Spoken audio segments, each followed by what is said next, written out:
Hi, good morning. My name is Eric Martel, and welcome to another episode of Breakaway from the Rat Race. And today on the show, we have Todd Sulzinger, who was a corporate finance executive turned mobile home park investor. And I love mobile home parks, so I'm very excited to have Todd on the call today. And he's the founder of Blue Elm Investments. So Blue Elm is the mobile home park operator that's specializing in adding value to and transforming distressed mobile home parks across the country.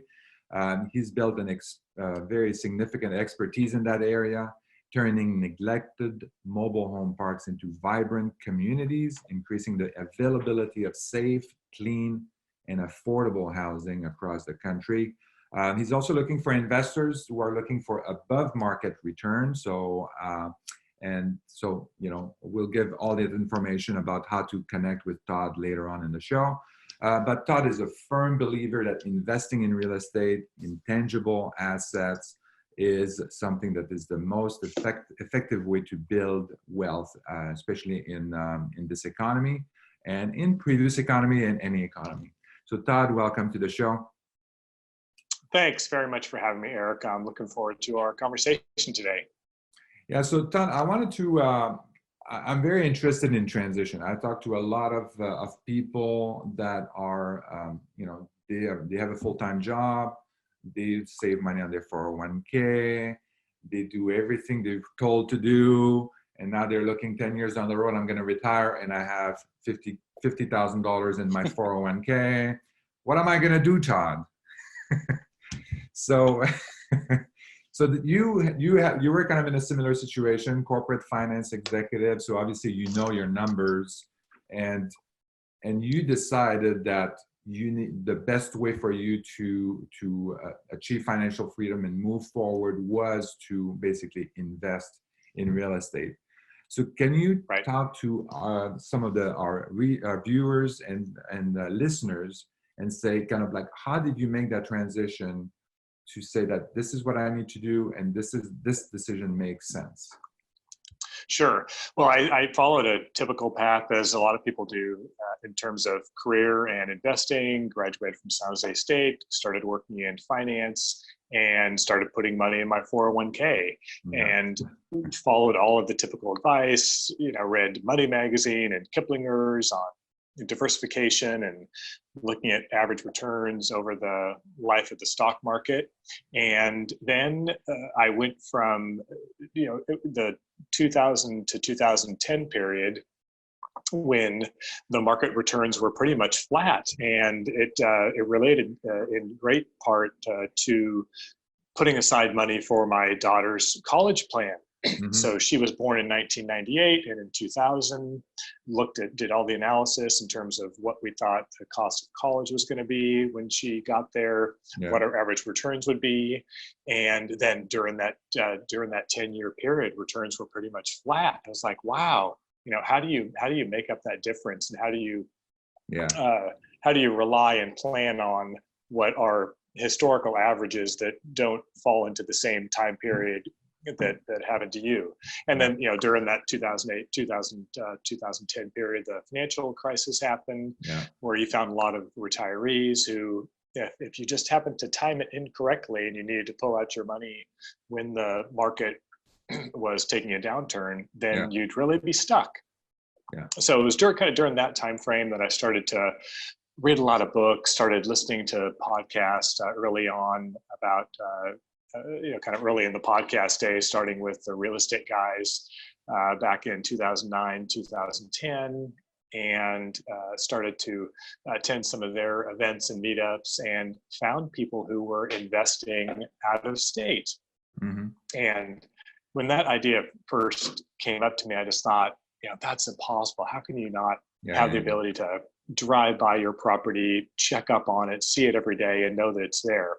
But over a year or so period, I took a trip to Dallas, looked at a lot of different neighborhoods, and talked to brokers, and property managers, and insurance agents, and other people that had done remote investing, and found out that it really was possible. So at that point, around 2013, I actually took the leap and purchased my first properties in the DFW market. Yeah.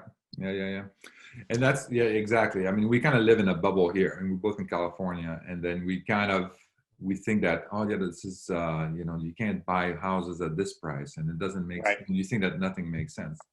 I moved here in 2000, and I was looking to invest. I had a lot of stock options from the company I was working with, and I was looking to invest in rental properties, and the numbers really didn't make sense.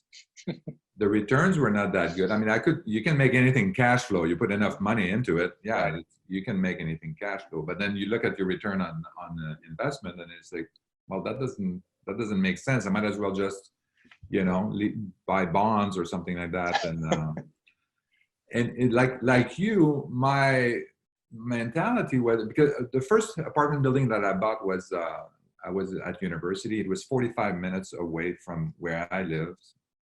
I didn't have property management. I was the property manager.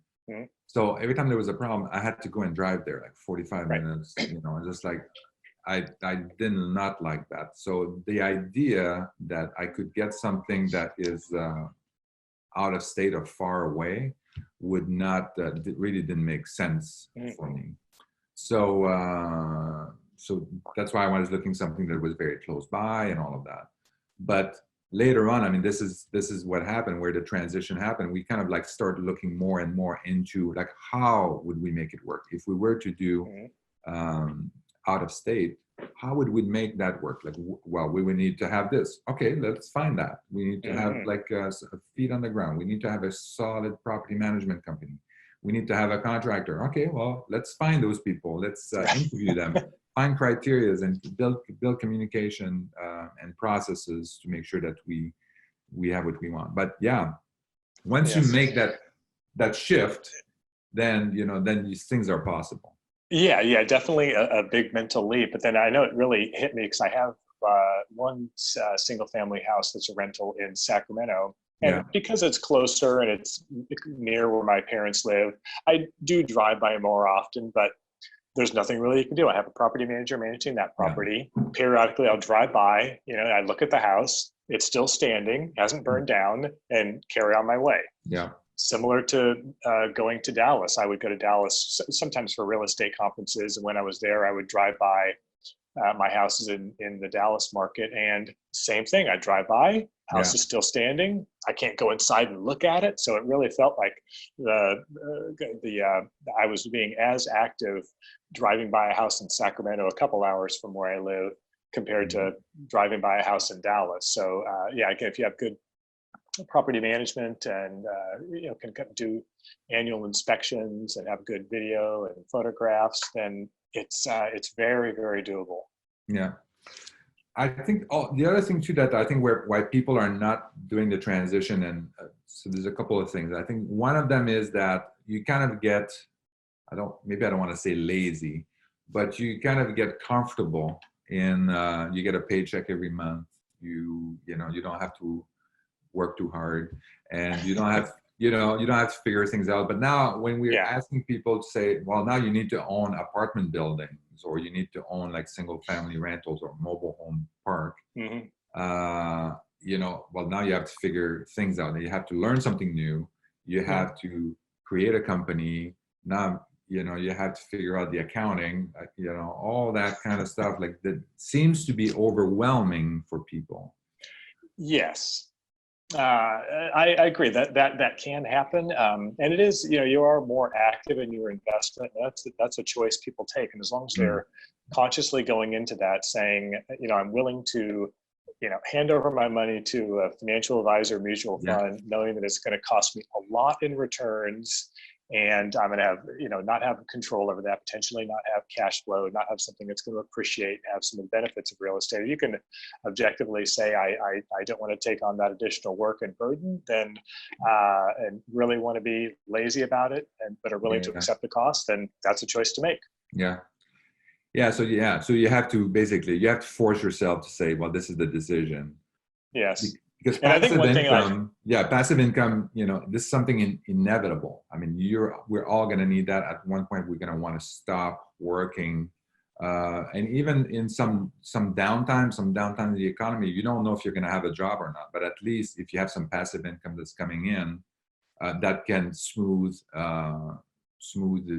these kinds of hard times, and then you don't have to take the next job right away because you need to pay bills and you're going to lose your house, and so you can be a little bit more selective in your next job. And so yeah, so that to me, that the passive income piece of it is something that is inevitable, so you should start working on that as soon as you can, get that out of the way, and then you can still work if you want, yes.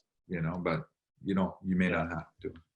And it's funny. It's so I always find it funny that people, when they look at somebody who does own investment properties, or whether it's houses or apartments or whatever, say, "Oh, guy, I wish I would have done that. Oh, it's so lucky those people have those assets now that they're older and Yeah, they have the exactly. income generated and they bought them 20 years ago." So they know that they can see a tangible effect of how beneficial that is. Yeah. But at the same time, they don't want to take that first leap into the beginning. But you Yeah, have to get exactly. started somewhere. Yeah. And so for you, your first leap was in the Dallas-Fort Worth market. Mhm. So what did you do there? How did you get started in that market? Well, I took a field trip there with the real estate guys, and again, toured different neighborhoods, met quite a few different people.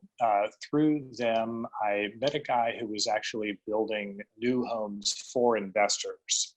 So he was able to pick up the land at a really great price during the downturn and was able to slowly build homes for investors. So it's primarily a rental neighborhood, but through through him, I was able to buy a couple different homes because he was doing some seller financing on it. So it allowed me to kind of dive in, get a couple new homes to rent, and those did well. And it was again just amazing to me that again, no different than buying something locally, but I was able to have these homes that all pretty much met the 1% rent ratio, in what I thought was a strong market.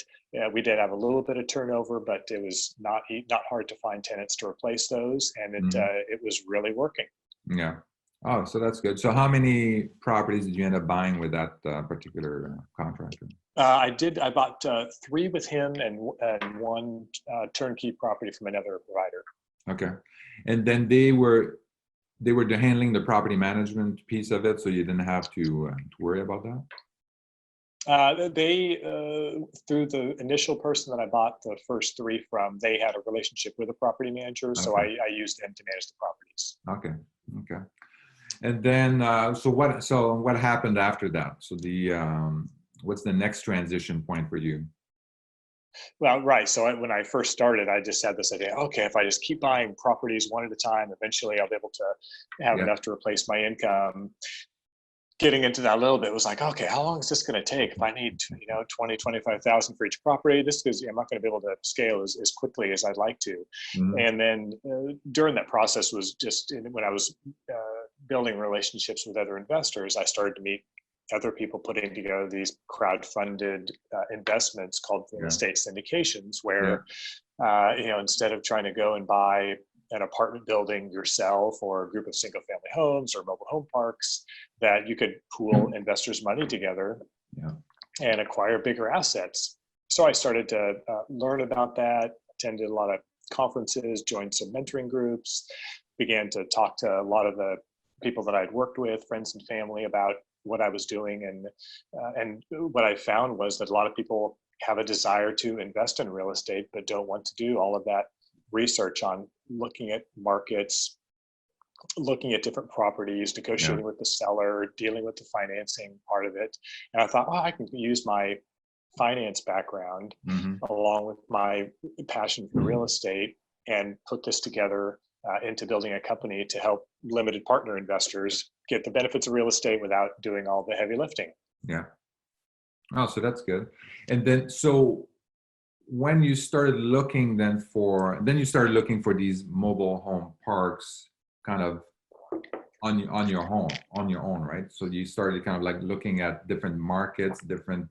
So what was kind of like your criteria for the different markets? Because it's a little bit different, right? Because the mobile home park, I looked at a lot of mobile home parks, but I never pulled the trigger on it because it seems a little bit. I didn't really understand kind of like they're a little bit outside the cities. They're not quite there. Sometimes some of them are in the middle of nowhere, uh, and so it's kind of hard to define what is a good market. For me, it was very hard to define what's a good market for a mobile home park. So how did you define that? Yeah, I agree with you. There is so much more variability in the mobile home park space versus apartments, where Mm, some of these parks were built many years ago on the outskirts of town. So one of the first criteria I was looking at was looking for landlord-friendly states, so that yeah. Okay. and So the pricing that same was thing. reasonable. Okay. Yeah. So kept me away from the coast. And then the property managers that I work with, they manage parks about a little over, I think, 80 parks now in 15 or 16 states across the country. So I was looking in markets where they already had a presence, Yeah. Yeah. so I could take advantage of crews that they had that do work in the parks. I want to be able to take advantage if they had managers that live close, then I might be able to share some of those resources. So Hmm. that led me to focus on states like Tennessee, Georgia, Ohio, Alabama, Arkansas, Mississippi, Indiana. So that kind of at least gave me that criteria to focus on a Yeah. few states. And then I started to reach out to brokers, looked at a lot of deals, a lot of different websites. There's some commercial brokers that focus on 100% on mobile home parks, and Yeah. then other brokers that periodically get those listings.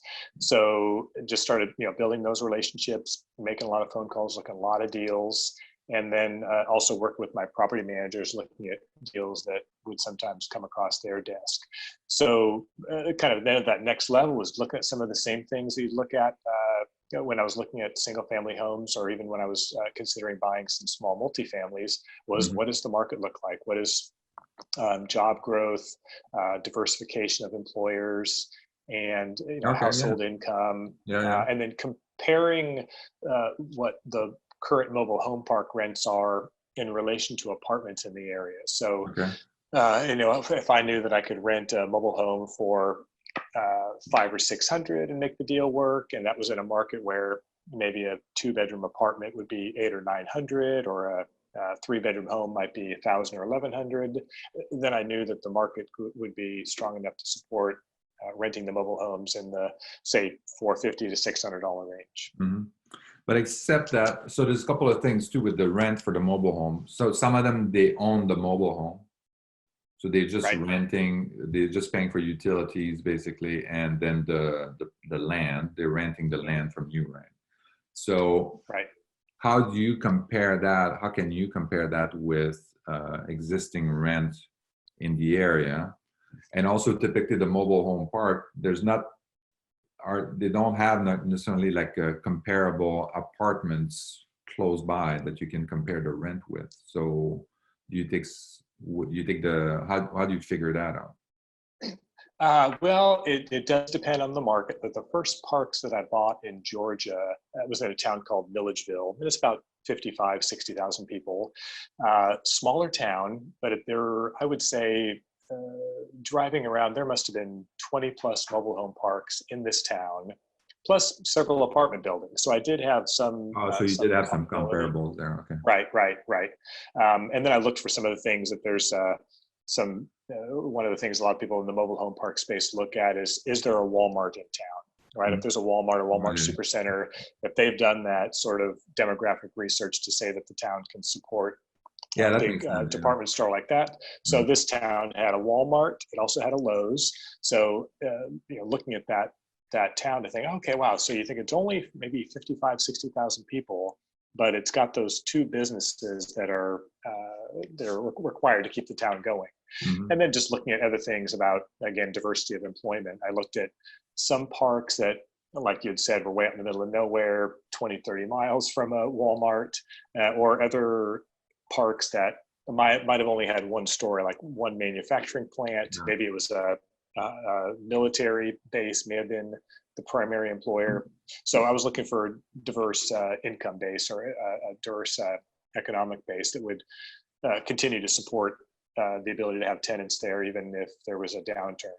Mm-hmm. Okay. That But it makes is sense. interesting I that like the yeah, I like the Walmart area, and we kind of do something similar as well. I mean, so far everything you've said is pretty similar. I mean, we look at landlord-friendly estate, we look at business diversity in terms of the cities that are close by, to make sure they're not reliant on only on one industry. We look at the rents in the area. So yeah, if you have a mobile park that's close to apartments and all of that, then and other mobile home parks, then you can compare that for sure. Yeah. And the Walmart, it is trickier for sure though, looking at like I said, this town had probably, I don't know, I'd say at least 20 mobile home parks. In the apartment space, typically apartments have a phone number and a sign outside, and they have a name to them.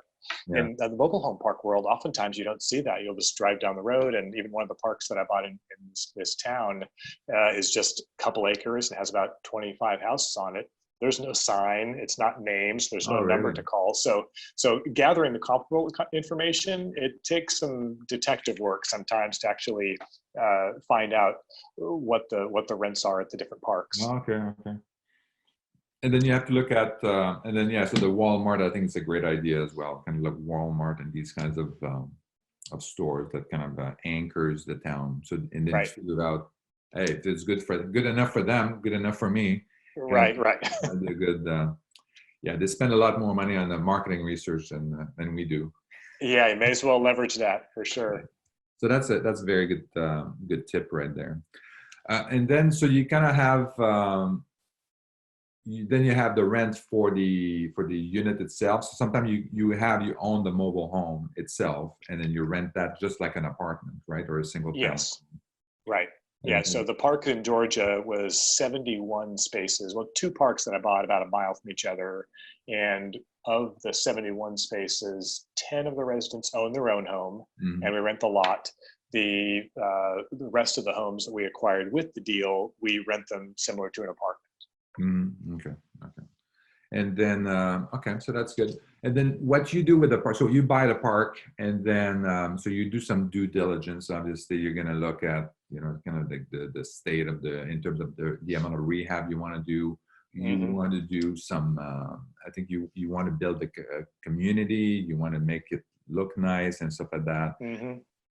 So that means if you buy a park that doesn't have a name, then you're just going to create a name to Todd's Resort or something like that. Well, that's right. So the two parks I bought in Georgia, one of them did have a name. There was a fence around the property and had a sign at the entrance. So we're going to replace that and make the sign a little bit nicer. The other park, again, was just along a street in this town, and we're going to put a sign out there. So it didn't officially have a name, but we're going to give it one. Okay. So that's part of it. So so did you just estimate the rehab, just like everything else that needs to happen? And we walked the park, and there were some roads that needed to be repaired. We knew that there were certain parts of the homes that needed to be repaired. Some of the stairs were in disrepair. Some of the mobile homes were missing skirting. So we could kind of tell during our due diligence that there were some infrastructure improvements that we needed to make.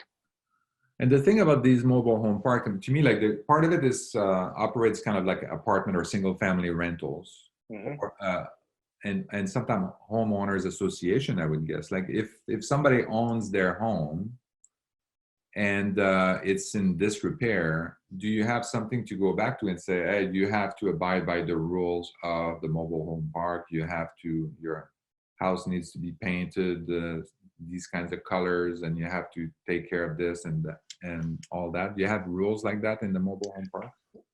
We do, yes. We don't have an HOA, but we do have lease agreements that the seller that we purchased the property from did not have the cleanest records in terms of having lease agreements for all of the residents. So we had to put those in place. So we do have some control over having the people that own their own homes make sure that their yards are still clean and that their homes is upkept nicely, that keeps the park looking good.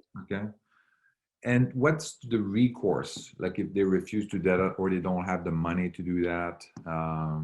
So what's the recourse on it? Can you just evict them and then That does get challenging. If there was somebody who wasn't maintaining their yard, but they were still paying their rent, we would probably try to work out something with them, or maybe we would try to help them, whether it might be hiring a dumpster to help them get rid of some of the debris around their house, because it's worth it for us, even if it would cost us even if we had to invest in painting their house or powder coating the roof or something to make it look nicer. It might be worth it for us to do that, again, just to kind of keep the community looking good if they were a tenant that was regularly paying their rent and keeping up to date with that. Okay. So yeah, so that was a question I had, because if you had, you can't just take the house out of there, and then even though they say mobile home, most of them, they're not that mobile.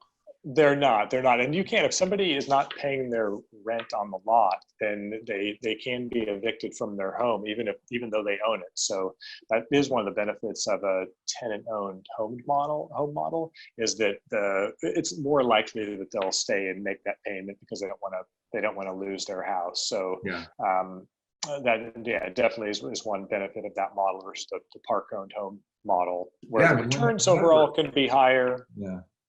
Yeah, when the homeowner and the owner of the mobile home works well and takes care of the home and all of that, that's fantastic. You don't have to worry about maintaining that house, and you get paid, and then the things that you get paid on are very reliable, like utilities, services, and the land. So it's fairly low maintenance, and it gets split amongst all the tenants or all the residents of the. So yes, right. But it's it's always a situation where things don't work out. It's a little bit more headache, but like you suggested, if you just help them out and just paint the house or help clean up the yard or something like that. Yeah, and again, if somebody has like a refrigerator or old tires or old appliance where maybe they don't have the money to haul it off to the dump or the equipment to haul it off, if we can do that to help them move those out, it'll probably help the rest of the community as well. If anybody else in the park has things they need to clean out, and it benefits everybody, and it's not that big of an investment. Okay. Then the other advantage that I had in terms of that I see in a mobile home park is that sometimes there's some extra space that is not being so that you can basically do additional development, bring the services to the areas, open up new lots for mobile home residents to go in there. Yeah, that is. The parks that I have do not have that extra space, but it was not uncommon to see parks, as I was researching a lot of parks, either see extra land that could be developed for mobile home parks, or extra space that somebody had just put some self-storage units on. Yeah. So it would be nice to get into one of those deals in the future where you're getting some additional land for future development along with the park. Yeah. How hard or easy is it to get tenants to go and move into a mobile home park mobile home that you would own? Actually, is it fairly easy? Is it the same as a rental, or is it a different kind of group? Yeah, it really does depend on the market. There's just like in the single family home space, like Memphis is probably a good example, where it's just historically been more of a renter community, even though the price point to purchase a house is low compared to a lot of other markets. Similar in the mobile home park space, it does depend on the market. There are some markets where there's just a lot more of a renter mentality, where even if you're able to offer a home to somebody on kind of a rent credit program, where if they pay a little bit additional each month over a couple year period, they would earn enough to own their home. Some people just would prefer not to. They like the flexibility. They don't want to deal with having to pay for maintenance issues, whether it's a water heater or toilet or air conditioning unit or whatever it might be. So it does depend on the market. I know there's a lot of operators that I know that have great success with converting renters to homeowners in the mobile home park space. So it definitely is market specific. Okay. And then, so that's bringing renters to a home that you already have. What about that must be a little bit unusual to get and access people that want to put their home on your park, right? In your park. That's a different kind of marketing that you must have to do in that case.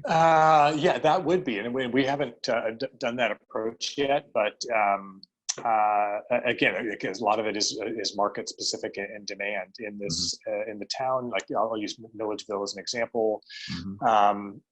There's, we only have a few empty lots on our park, so we have not had anybody approach us to say that, hey, I'd like to bring my mobile home and put it into your park.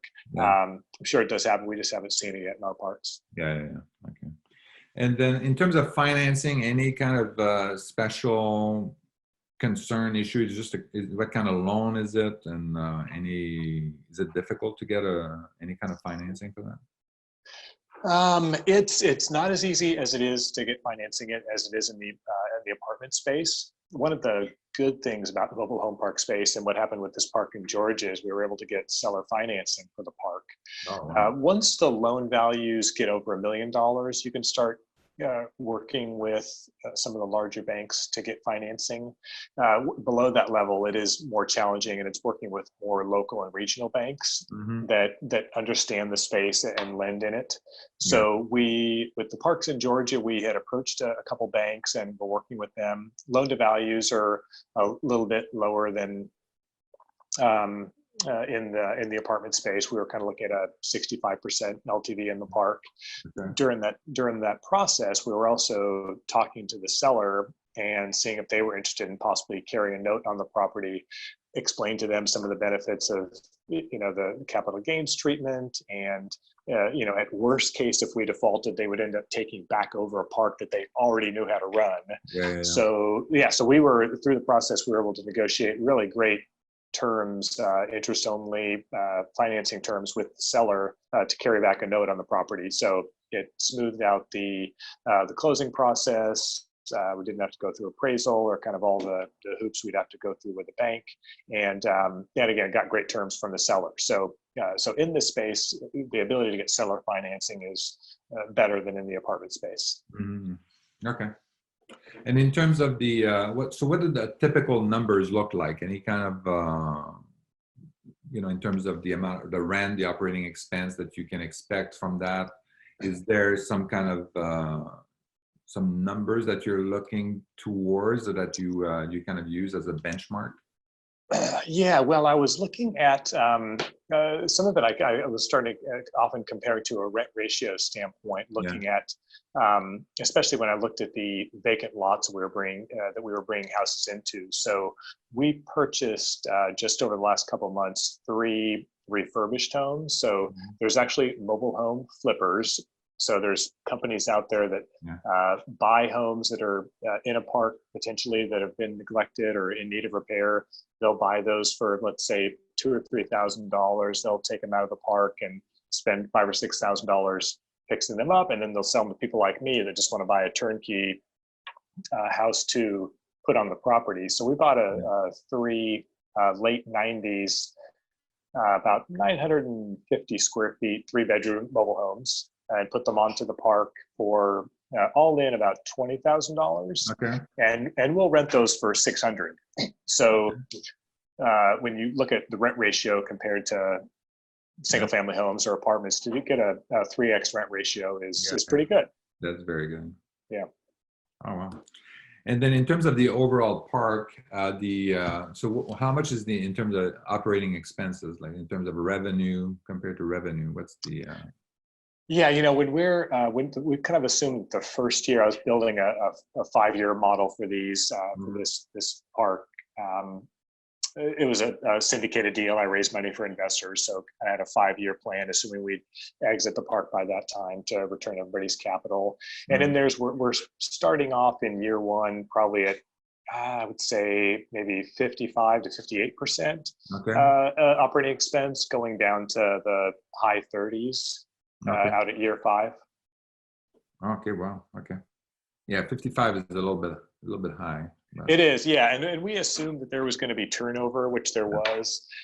Mobile home park space always has a lot of interesting ways that they're being run. The seller that we purchased the property from only accepted cash from the tenants and wasn't always enforcing the rules. So when we came in and said, okay, everybody, here's your new lease, we're not accepting cash, it's check or money order only, that caused some turnover in the park. So we kind of expected occupancy to dip. When we purchased the park, occupancy was around in the low 80s. Now it's around the mid 60s as we're kind of turning over some of the less desirable tenants and bringing better tenants who can follow the rules and pay their rent on time. Yeah, I think there must be a lot of variability, because you could have some mobile home park that they own a lot of the homes and they rent them out, and others the mix is more towards the actual resident owning their own house. Yes. That changes everything, right? So right. So in a situation like mine, where we own most of the homes, the revenue is going to be higher and the operating expenses are going to be higher for the maintenance. In the tenant-owned home model, lower revenue. Like in our park, or our park in the market, the lot rent only is between, say, $175 and $200 a month, whereas the rent of the home is going to be between $400 and $600, depending on the size and the age of the home. So so higher revenue, higher expenses versus lower revenue and lower maintenance. Yeah. So what are some of the, so if somebody is interested in investing in mobile home park, so what are kind of your lessons learned and your recommendations or advice you would give them? I would say, educate yourself as much as possible. I listen to a lot of podcasts. Kevin Bupp has a great mobile home park podcast. Jefferson Lilly does as well. And I think just hearing them talk about all the different kind of aspects of the business over time, and when they interview guests who actually own parks, hearing those stories over time gave me a great background. There's also a guy by the name of Frank Rolfe who has this mobile home park boot camp that he runs, and it's a 3-day over the weekend boot camp, just kind of going nuts and bolts into all the detail about owning and operating parks. And he's the 5th largest operator of parks in the country, so that's a great introduction to people if they want to just hear everything about everything about running mobile home parks. And then after that, then it's kind of really taking a look and trying to figure out how hands-on you want to be. If you're fortunate enough to live in a market where the numbers make sense and you can buy a good park and you want to stay close to it and manage it yourself, and potentially have an on-site manager that you can interface with, that's great. If you're in a market where the numbers don't make sense, or it's a very tenant-friendly state, then it's just making sure that you've built a relationship with a good property manager who can take care of things for you. Yeah. And the funny thing too is that these mobile home parks, sometimes they're just you don't pay attention to them. They're everywhere. I mean, you don't even hear. Like I live in San Francisco Bay Area Peninsula, and then just south here on 101, like 20 minutes away, there are 2 mobile home parks that are there. There's one in across towards the ocean and near Half Moon Bay. I mean, you drive by them, you don't realize there's a mobile home park here. Like, yes, right? And then, so pay attention. They're out there. And then if you're looking to invest in these mobile home parks, then they're just everywhere. The numbers may not make sense. I don't know if you looked at anything in California for mobile home parks, if they make sense here, but. They can, the cap rates are lower for sure. So counting on appreciation, and depending on where and if you can find a park where potentially the rent's been kept far under market, that there may be some ability to add value. Yeah. Trouble is that there's also rent control in the mobile home park space. Oh yeah. So so it could be also difficult to kind of add value if they've been neglected or if the previous owners haven't kept up over time. Yeah, with rents. Yeah. This is one of the reasons also why we don't invest in California with rent control and everything. Yes. Yeah. Okay, so that's good in terms of education. Any kind of specifically like lessons learned, things that you say, hey, this is something that you need to watch out for the new people that want to invest? I would say, just ask as many questions as possible. And maybe this is, similar to, anybody, whether you're buying a home or an apartment, assume that the seller isn't going to be telling you everything. So ask as many questions as possible, get your inspections done. We had phase 1 inspections done from just to do environmental testing. We've had land surveys done just to make sure that the park is, that the boundaries of the park are what they said. One of the other things that we did that was important was during our due diligence trip, we went to the police department and just asked them, hey guys, we're thinking of buying this park in town. Have you had any issues there? Are you aware of it? Just to get a sense if there's any problems. Similarly, we went to the code enforcement department and just asked if there were any outstanding issues that they knew of. And in a smaller town, people, they know the park, they a lot of times know the owner, so you can get a lot of good information by talking to the people at the city level. So that's something I definitely recommend. Okay, yeah, that's very good. And then so you are also looking for investors on your deals, is that correct? So yes, yeah. So what kind of, so tell us a little bit about kind of like how an investor would work with you,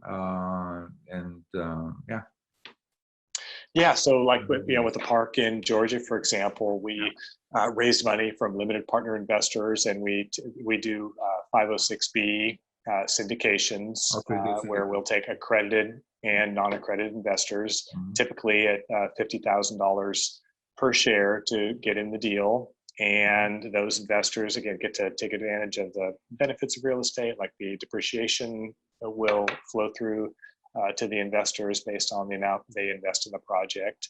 And then it's my responsibility to go out and find the deals, find the markets, find the best parks, and then manage the asset on their behalf, and take care of all the investor communication, issuing the K1s, and coordinating potential refinance and then eventual sale of the parks. So that's good. Is there like a 5-year exit, or is for the investor? Yeah, yes. I try to model most of my plans assuming a 5-year exit. Any shorter than that, and it might not be enough time to stabilize the park enough to increase the net operating income. So like with the parks in Georgia, we're going to infill some of the park, some of the vacant lots, fix some of the homes that are on the park and that need to be rehabbed, and get rents closer to market. That could take a couple years. Then it's nice to have a couple years of operating income history. And then it can be a point where you can either look to refinance the park or start to put it on the market, hoping that by year 5, you'll be able to sell. Any longer than that, and for a lot of investors, that just seems like too long time to have their money tied up. So 5 years seems to be a good sweet spot to have sort of a beginning to end for the project. Yeah. Are your investors able to stay long term? Like if they want to enjoy the passive income or the cash flow, is that something that's feasible for them, or is this really an exit at year 5? And yes, yeah. If we sell the park, then we would cash out all the investors and but on the refi, would you buy them out? Is it if we're able to refinance, then we would just return their initial capital to them, and they can stay in part of the deal, and we essentially be in the deal at no money at that point. Okay. So what's the IRR that for a typical investment? Yeah, so the park in Georgia, the 5-year IRR was around 18% that we're projecting. So that's kind of what I was looking for. And again, every park's a little bit different. So many variables that go into it, especially when the park is a big turnaround park where the cash flow is smaller in the first couple of years. But when I'm trying to put projects together, I'm looking I would say between 16 and 18% over a 5-year period. Okay. Oh, that sounds very reasonable. So you're looking for one specific project right now, right? In the one in Georgia, that's the one you're looking for investor, or? No, that one actually closed. We purchased that one last year, and we're running that park right now. So we've raised money from investors for that one. Okay. All right. Let's see if I had any other questions here. Yeah, so that's pretty much all I had. Anything else you want to share with the listeners? Well, yeah, I would say I know people, as I've been talking to a lot of investors over the last few weeks since this pandemic has started, they're questioning whether they should, stay on the sidelines, whether they should invest. And I think with real estate, it's always, you don't want to invest at a peak of a market in assets that don't cash flow or don't have that potential to. But people always say, like, when's the best time to invest in real estate? And it's like, now's the best time, or 20 years ago was. Yeah, exactly. Yeah. Right. And if I know a lot of people think, I need to stay on the sidelines and wait for the right deal. Unfortunately, when people take that attitude, sometimes you're never going to hit the at the very bottom, and then you might end up just having that money sit on the sidelines instead of putting it to work. Yeah, exactly. So I would just encourage investors to continue to look at opportunities and decide if the fundamentals look sound, and it seems like the assets aren't overpriced based on the way things have been the last couple of years, that it is worthwhile putting that capital to work, in my opinion, versus putting it in the stock market and just continuing to watch that fluctuation. Yeah, so I agree. I mean, it's always a good time to invest in real estate. I think people want to time the market in everything they do. They don't want to overpay stuff like that. But if you have a very long investment horizon, if you're looking at 20 years or 30 years down the road, or even 10 years, buying it like $2,000 or $5,000 cheaper today is not going to make a difference 10 years down the road. And you're going to miss out. If you don't invest, you're going to miss out on the returns on your money today. So it's just going to stay in the bank and do nothing. So yes, I agree. That's for sure. I think it's good to, in those situations to, question the people putting those deals together. If you're investing passively, just to ask the sponsor and make sure you understand what their assumptions are in terms of rent growth and occupancy, and what they project the future value might be, because that plays into the picture a lot. You don't want somebody to be too aggressive in terms of what they project those returns might be. But I just again, I think we touched on how all the benefits of real estate, whether it's cash flow, appreciation, tax benefits, so many things are a lot better than investing in the stock market. And in these group investments, I invested in group investments myself. And just this idea that kind of like I knew, and I was putting my $50,000 into this investment, I was a 5% owner, whatever it was, in like this piece of real asset versus paper asset investing in Wall Street. It was nice to know that I could talk to the sponsors and actually had a piece of the tangible property. You have a little bit more. You have direct communication with the sponsor. Yes. What's going on? You have more control. I tried to talk to Bill Gates, and Benny off and telling them how to run their company. They didn't appreciate it. Yeah. They don't want to listen to me. I don't know why. I don't know either. And things never always, they're never going to be perfect. I mean, right now, we have it's kind of an interesting situation in terms of the economy and COVID-19, but the interest rate is very low. So the banks are lending. I mean, they have a zero cash reserve requirement. The Fed reserve rate is low. Things might get lower, it might go negative, but things are, this part of it is good, and then other part of it, not so good. But if you even it out over like a long period of time, then you're gonna be kicking yourself you didn't invest today. Right. And that's the thing I love about the mobile home park space is the place that it stands in the affordable housing play is, some people say, oh, wow, if those people that are living in your park, if they lose their jobs, what's going to happen? And, at our price point of between, again, say $400 to $600, if somebody's making minimum wage, or if it's a couple making minimum wage, or, if they have to be on unemployment or even disability for a time, they're still very affordable versus somebody that might have been living in an A-class apartment, moving down to a B, to a C. Exactly. Even in an economic downturn, these are still very affordable places for people to live, and desirable in some ways too, because they're not, they have a 3-bedroom home for their family, that there's no walls on either side or above or below, and they can drive up to their house. It's more affordable, and it can be more desirable than an apartment. Yeah. Same for us too. Like we invest in B and C class neighborhood, and then if the economy goes down, the people are going to be pushed down to these types of properties, and that are very affordable, and so it feels very good for us. I agree. Well, Todd, thank you very much. Thank you for your time. I really appreciate it. So I know you mentioned a few links for the for some educational material and podcasts and stuff like that. So I will get the links and then I'll put them in the comments. Okay, great. Thank you. Yeah, and we'll also put a link for your company, Blue Elm Investment.